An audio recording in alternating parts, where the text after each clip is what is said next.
April in central New York. It's a drop-dead gorgeous day. It's giving me hope that winter might be finally over.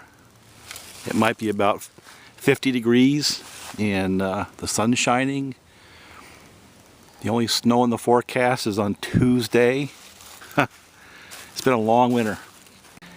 And today I'm going to start what I was trying to start a month ago, but the weather just didn't seem to cooperate. I had the forester mark a bunch of trees, and it's hard to see here, but you'll see blue paint scattered through. And the blue paint will be on trees that are either damaged or crowding other trees. That's really the focus. Trying to open up the canopy and let some of the other trees grow.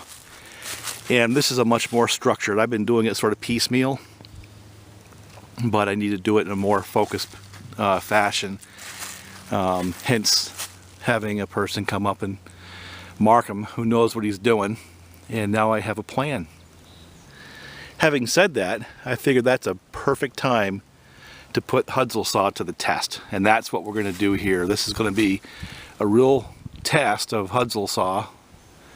And that's the 372 Husqvarna I built using Chinese aftermarket parts from Huztl, a eBay seller online.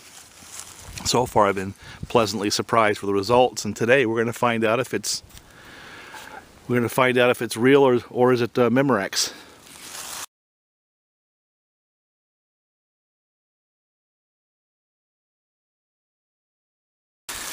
And here's my mobile workshop. Basically it's my base. I'll take the quad and I'll plant it somewhere and have enough stuff on board. If I have a problem, I can usually fix it.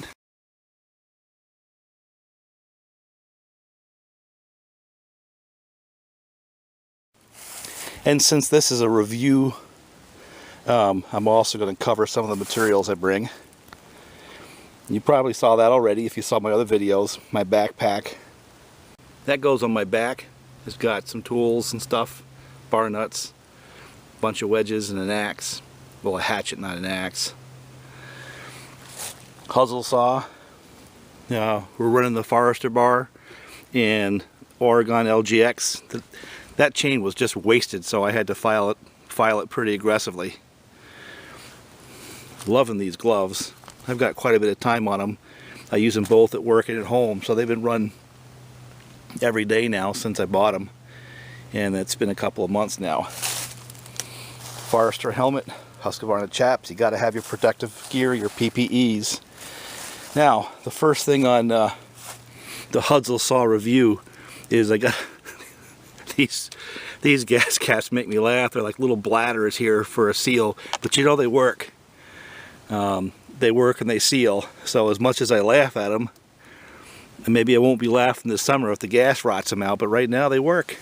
You know, and that's what really counts. Even though they don't look good, they look kind of cheesy, they work just fine. Now as the day goes on,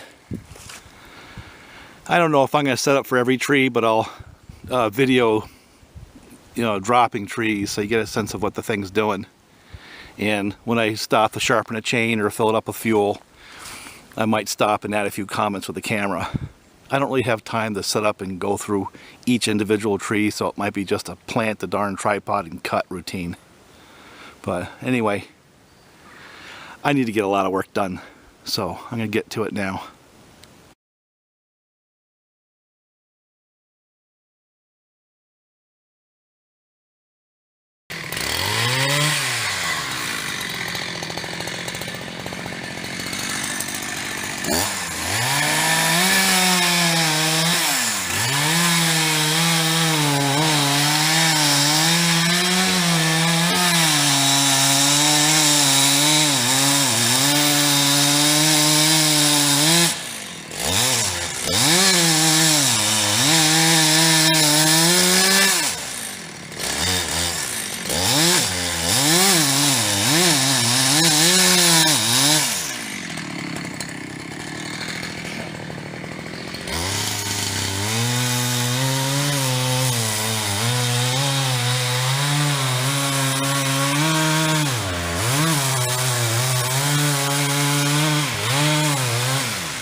So let's see how much fuel we used.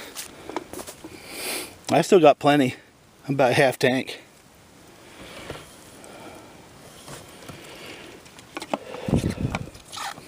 I'll probably top it off, but I don't need to.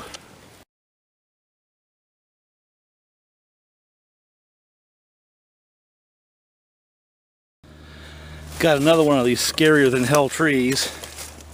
You see the crack that goes right down through here, and one really wants to go backwards and the other one wants to go in the direction I want to cut pretty much. And here's the other side where there's a crack.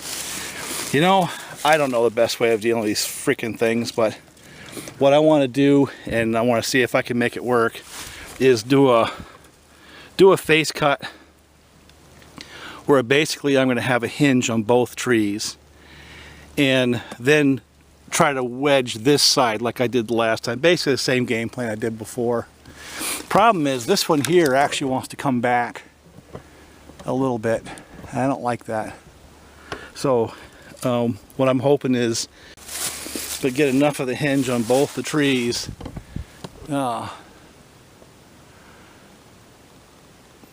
where I can get the one in the front to go, and then I can wedge the one in the back and hope they don't split off, and I hope they don't come down and jam my saw.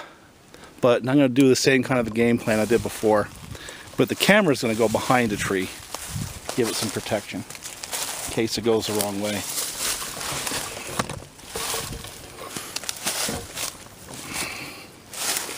I really got to thread the needle too so I don't damage a couple of really nice trees. I want to see if I can put it right down on top of that tree right there we cut down before from that first video. So, I don't know. You just never can predict what's inside. And what scares me is I see signs of taps. I already hit one tap today. So what I'm going to do is do a big open face cut. And then I'm going to do a back cut and then wedge this tree that would normally go backwards, trying to wedge it. I'll make my final cut from the other side, because if it's going to jump off the stump, it's going to come to where I am right now. You know, it'll jump away from the crack, it won't jump into the crack. So obviously on my last set of cuts, I don't want to be on this other side. So anyway, just a farmer, just an old man. Let's see if I can do this without killing myself.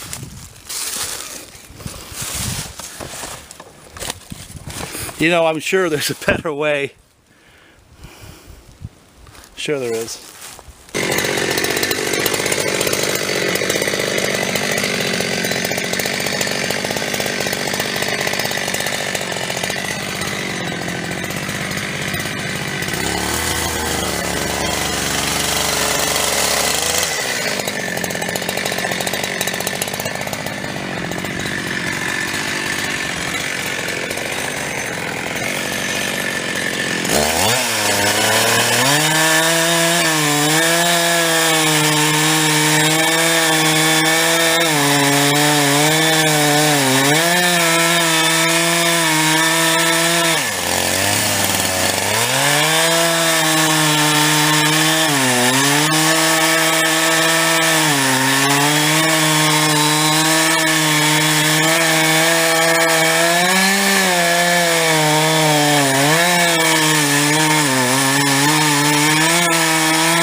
Well, I don't know if I could have placed it any better than that, right between those trees where I was trying to go.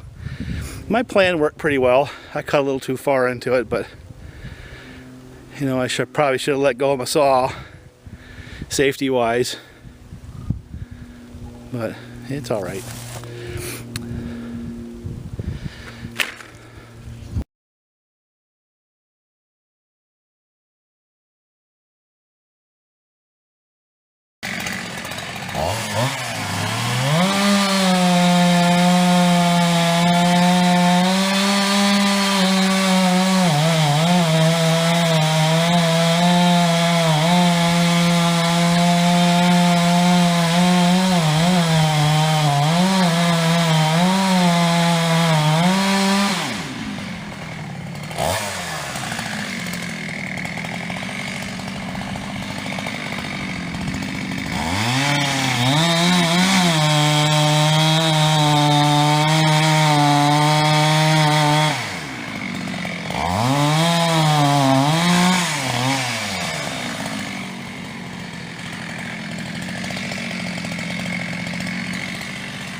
This one's going to be fun.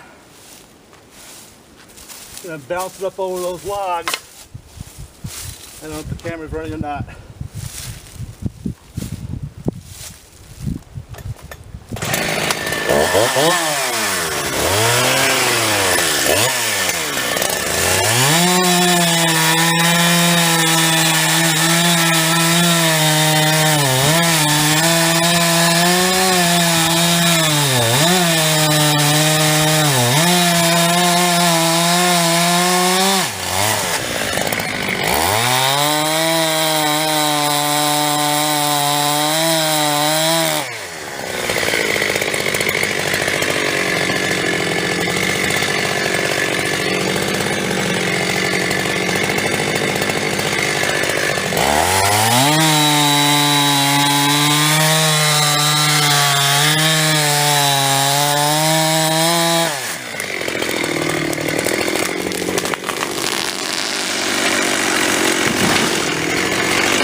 Looking back the other way, look at all that sap on that stump. But I had to wedge that tree up and over. It actually wanted to go the other direction. And I wanted to knock down that tree that I hung. It wasn't hung by much, but I wanted to knock it down anyway. So this tree had that blue mark on it, so instead of going that direction, I wedged it over to that direction, knocked that tree down, and gave you guys a good splash.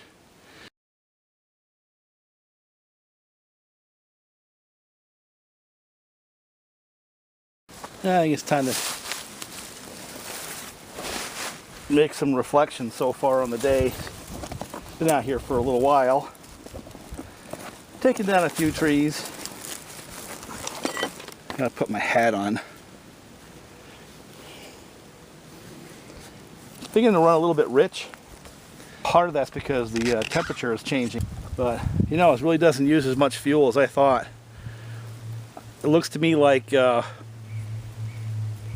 4 trees, you know, the bigger trees, was about a half a tank. And the last set of trees where I did that double and those other 4, I'm still down to a half tank. But I'm going to top it off anyway. We'll go after another 6 or so. So this particular saw is pretty fuel efficient. It really is. I know you shouldn't use glass. I'm going to get all kinds of messages. I know you busted all over your back and somebody will be smoking. It'll be a freaking Molotov cocktail. There's a turkey over on the other side of the woods. Gobbler. Boy, he is going crazy. I don't know if it's because of the saw or he got a bunch of turkey girls. Either way, he is pretty vocal. I wish the camera could pick it up. It's one of the things that's cool about these woods. But anyway, reflections on the saw. It runs good. It's got okay power. When it falls off the power band, it does snap right to. It's not like a high performance saw. It's got good torque. I'm getting used to the chain I filed with a lot of raker. Well, I took the rakers down quite a bit, so it's a little grabby. That chain was just whooped. And I cut them down a little bit too far, so that's why it's a bit grabby right now. But you know, it still cuts pretty good. I'm getting work done with it. You know, I'm contemplating just putting another chain on it, but I'll just keep running what I have. Next time I sharpen it, I'll leave the rakers alone. A couple of sharpenings, it'll be down to where it should be. Power-wise, you know, it's not quite a 372, but it's not that far off. And if all I was running was that all day long without reference to my OEM build, I wouldn't know the difference. It really does a pretty good job. It runs at a little lower RPM, I notice. My 372 likes to run probably 200-300 RPMs higher by ear, of course, not by tack. This one has a little bit torqueier power band, and I wonder if that's because of the port timing and that big blowdown number. You know, that's just speculation. But you know something? It's cutting wood. You know, Bob likes to say it all the time. This one here is going to put a lot of wood on a very big truck, and it's doing a very good job for me today. I'm quite pleased.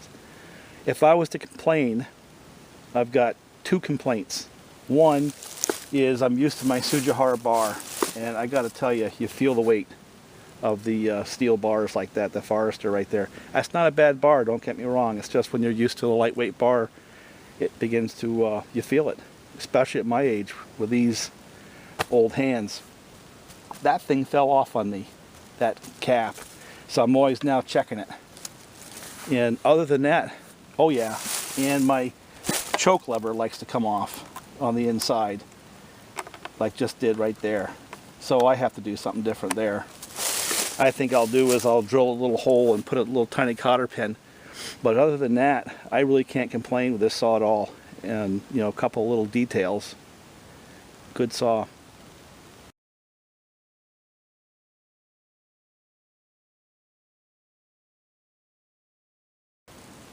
What are you going to use it for? Just noticed that was loose too. And I think really that gets into the heart of this saw right here.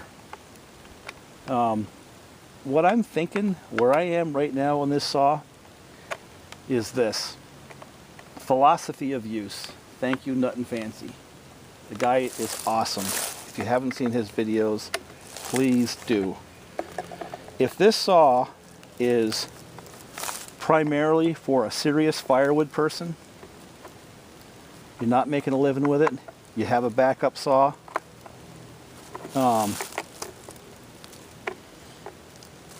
I think it's a good saw for that. I really do.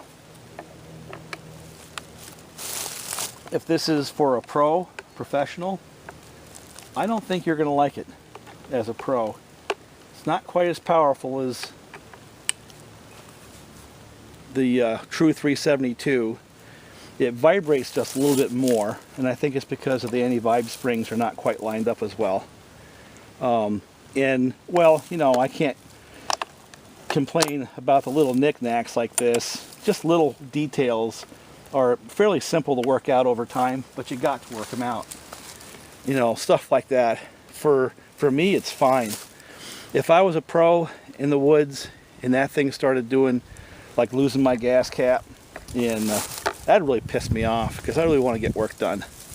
I know there's small issues, but that's the kind of thing that'll annoy a person who makes a living with a saw.